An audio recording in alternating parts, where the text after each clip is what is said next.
Okay.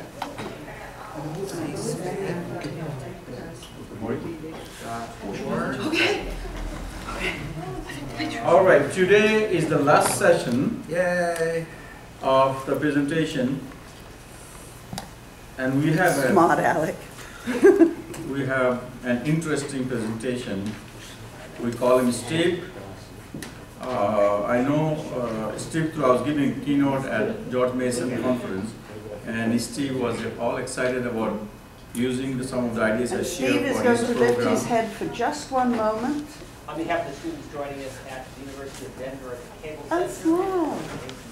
Fairfax, Virginia, we want to welcome you. Thank you. Oh, I'm sorry, wrong, culturally inculcated gesture. Well, that's fine. I've been uncultured here a little bit most of my life. Show me some video. All right, now let me do some introduction for Steve. Steve Klein, Steve Klein. Klebs Klein, is a coordinator of the electronic journalism program and the journalism concentration in the communication department at George Mason University, Fairfax, Virginia, obviously. He also coordinates the new minor in sport communication. He specializes in cross-platform journalism approach and teaches classes in writing across media, online journalism, sports writing and reporting, political journalism, history of journalism, a working journalist for most of his career at several newspapers, USA Today, Lansing State Journal, Stanford Advocate, the Cleveland Plain Dealer, Akron Board Journal, Akron Bacon Journal, South Bend Tribune, Wisconsin State Journal. Steve taught places like Michigan State University, American University, Capport Community College, and here, George Mason University. He's been doing it for 20 years. Actually, this is a separately different kind of individual that I have invited. A journalist. He prepares the members of the community to serve as a true representative of what we do daily life. So I give you Steve Klein, my friend. Thank you. Thank you. Hello. I know that you have all had a long day, so we will try to make this concise and perhaps informative, hopefully entertaining, and hopefully we can engage in some discussion on some of the subjects we talk about today. I'm a career journalist. If you bumped into me and you asked me what I do, even though I've taught here for 12 years, and I've taught in some fashion or another since 1987, I was a working journalist through 1999 when I left USA Today because I got a little tired butting heads with the print journalists who failed to see that they needed to move across platforms quickly and adapt to the changes in ways that people access their news and information. They still thought that their audience, like me, was getting 3 newspapers dropped on their driveway every day. I do. I still get 3 newspapers, the Washington Post, Wall Street Journal, and USA Today, mainly out of loyalty. But I access the majority of my news, probably a lot like you do, on my computer, now on my Steve Jobs designed iPad, and probably as much, if not anything else. I should have taken this out before. It's in here. Hopefully. Here it is. On my iPhone. How many of you have, I'm sure you all have telephones, how many of you have smartphones to access, access information? This, at least for the time being, is the platform of choice and the platform of the immediate future and certainly of the present. About 3 weeks ago, my former company, USA Today, which is part of the Gannett conglomerate, announced that they were going to switch from a primary platform of print to a primary platform of mobile. They weren't eliminating print. It's not going away tomorrow, maybe the day after, but not tomorrow. I applaud them for doing this. I think they're too late. In 1996, I had been at USA Today for a year. I had moved there from the Lansing State Journal, where Michigan State University is, where I started teaching while I was sports editor of the Lansing newspaper. And I'm sorry, no, you're fine. I'm just kind of. I think it must be old age. I lose my train of thought sometimes when I distract myself. When I left, when I was in Gannett, when I was at USA Today in 1996, with 2 other people, I wrote a report basically suggesting, I was the sports editor, the online sports editor. USA Today went online in 1995. I suggested with 2 other people that we take our college people that were working online, combine them with the newspaper people online, pull them out of their respective separate newsrooms, and combine them in yet another separate room and work together across platform without any prejudice towards what was the superior platform, which still was print in 1996. They laughed at us. 14 years later, I've seen the presentation that was made not a month ago at USA Today, and it's not our proposal. The 3 of us did, but they could have pretty much picked that up 14 years ago and gone with it. I don't pretend to be the smartest person in the world. I'm not saying that I have the greatest foresight, that I have a crystal ball and I know where everything is going. I'm not bad. I'm not bad. I've pretty much been able to move. My problem sometimes is moving too fast, too soon. In 1981, I went to work for something called Enterprise Radio, which was a 24/7 all-sports network. Are you all familiar to some degree with ESPN?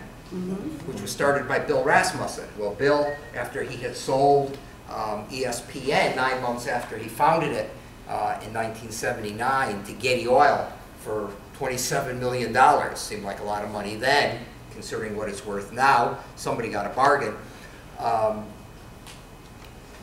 Bill, 2 years later, started Enterprise Radio, all sports talk radio. In this country, or if you're a sports fan, you know that's a pretty good concept. All sport, 24/7, all sports talk radio.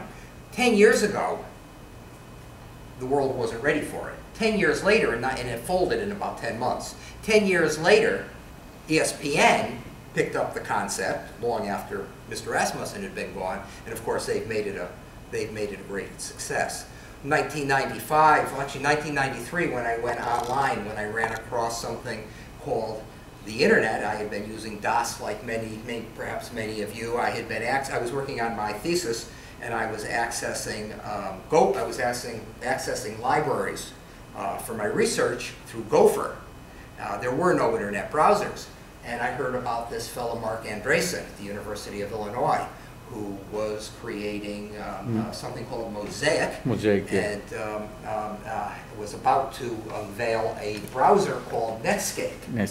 And of course, it dominated the market until Bill Gates got involved with Internet Explorer. I got something called Internet in a Box, which had Mosaic, which had Netscape, and I remember my first month, I was writing emails. I'd never written emails before, and I thought, boy, this is pretty cool. This is pretty dandy. And then I got a bill for like $220, and I said, wait a minute, that's stamps, email. And the next month I got another bill for about $220, and I kind of figured out, wait a minute, this isn't quite ready for prime time yet, unless you own you own the farm, or forgive me for the metaphor, an oil well or something. It just was not. It was not time for it. So I've kind of been an early adopter with many of these things. As I've moved more the last 8 years into academia here at George Mason. I taught as an adjunct for 4 years while I was still active when I was still active working in media, doing consulting. My skill seems to be I'm very, very good at building out news desk operations and hiring for them and training. So I did that for a number of years for a number of internet startups, including drcoop.com, which was a competitor for a while with WebMD, which is a very nice website. A couple online sports sites. One in particular was called Quokka, and Quokka did streaming video, which is a great idea if it isn't 1999 and 2000. Yet another thing I got involved, it was a little too early. The pipes were not big enough to handle the stream, and Quokka didn't make it. Today, when I look at streaming video on the internet, I don't see anything that's any better than what we were doing at Quokka, which was located in San Francisco a decade ago. So I tend to get a little bit out too far, but things generally tend to move to where I think, where I think they're going. And I mention this as a segue to what you're all doing here today and talking about, and the little piece that I'm going to talk to you about, distributed learning, doing online courses, hybrid courses, which is the course I'm going to talk to you about today. I pale in comparison to some of the people that you have already heard today and will hear. They've got courses fully ready and loaded online. I'm working on a course right now. I get a lot of requests for sports writing course from people in South Africa, Australia, and New Zealand. Fortunately for me, my Arabic, which I took in college, and my Hebrew is, it has fallen into disuse. I took both languages in college as part of Wisconsin's Semitic Studies program, and then became a sports writer.